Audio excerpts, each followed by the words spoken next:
This episode discusses suicide, domestic violence, and gun violence. Listener discretion is advised. If you or someone you know is in crisis, please reach out. For mental health or suicide support, call or text 988. For domestic violence help, you can call 1-800-799-SAFE. That's 1-800-799-7233. You can also text START. That's START. You can text that to 88788.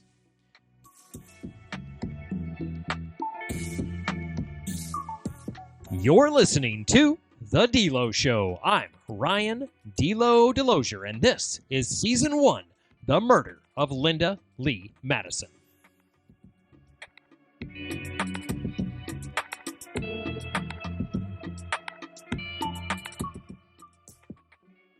Last time, we examined the changing stories of Joseph Brooks and what he told after Linda's death. He first confessed and then recanted. He said she shot herself. In today's episode, we follow Joseph from the jail cell to the courtroom. We'll hear what he wrote, what he said under oath, and how the prosecution dismantled his story.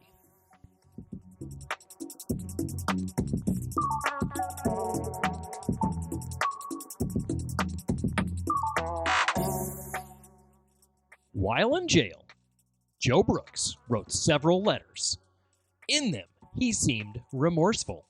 He called himself a murderer, and he said he deserved to die. In one letter he wrote to his brother, he said, "I did it. I'm sorry. I loved her, and I killed her. I don't want to live."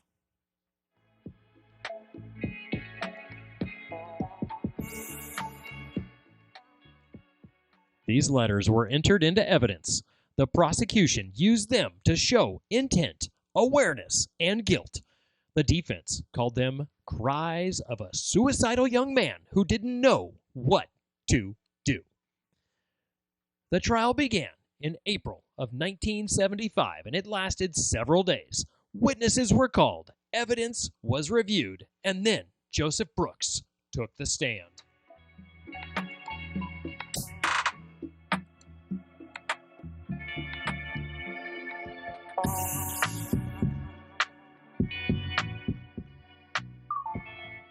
He told the jury his version of the story, that he had gone to Linda's room with a rifle and a potato over the muzzle. He said he intended to kill her and then turn the gun on himself. But he changed his mind. Instead, he left the gun at her bedside, walked out, and returned to find her dead. It was a bold strategy. The defense hoped it would cast doubt, but the jury had more questions than answers. Why would Linda shoot herself with a rifle someone else brought into the room? Why would she do it with other people in the house asleep? And why were there no fingerprints of hers on the gun? A firearms expert testified again. He said the shot came from over a foot away, not consistent with a self-inflicted wound, not a .22 caliber rifle, which would have been required a considerable reach. And remember, there were no powder burns, no potato residue in or around the wound, just splatter on the wall.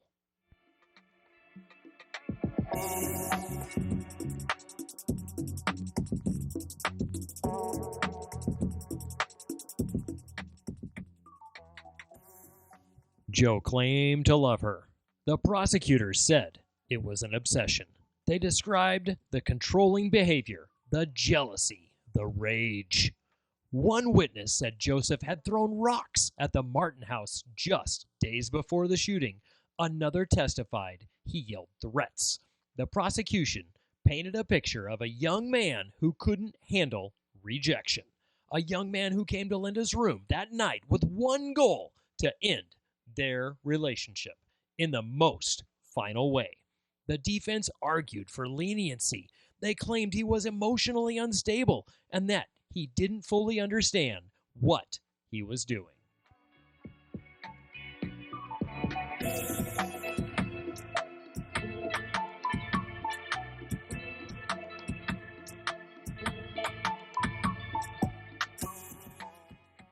The jury didn't buy it. So on April 9th, 1975, Joe William Brooks was found guilty of first-degree murder. He was sentenced later to life in prison. Linda Madison was gone.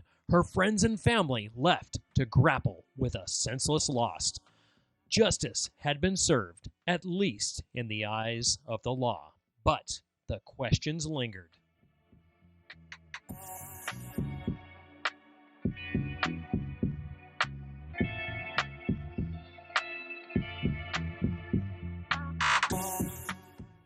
Next time, we'll talk about the aftermath, how the community responded, and what became of Joe Brooks, and why, even now, the case still feels unresolved. Thanks for listening to The DeLo Show. I'm Ryan DeLozier. If you found this episode meaningful, please subscribe, rate, and share the show. It helps more people find these stories and keeps the memory of victims like Linda Madison alive. If you or someone you know is in crisis, help is available. For mental health or suicide support, please call or text 988. For domestic violence support, you can call 1-800-799-SAFE. That's 1-800-799-7233. You can also text START, S-T-A-R-T, to 88788. You are not alone.